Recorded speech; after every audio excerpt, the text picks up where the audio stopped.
Conocer la caducidad de tus productos es importante para mantener la seguridad y calidad de tus productos. Además, gestionar adecuadamente las fechas de caducidad te ayuda a optimizar el inventario y evitar pérdidas. Recibe alertas de tus productos caducados. Al iniciar sesión, podrás consultar esta información en el apartado de avisos en la pantalla principal.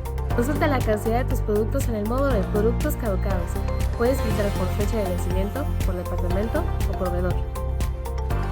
Recuerda que también puedes consultar esta información en otras sucursales de la matriz.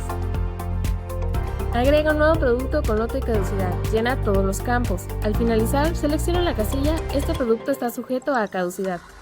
Al finalizar, aparecerá la ventana "Lista de lotes y caducidades". Al agregar un nuevo producto, es necesario crear un lote.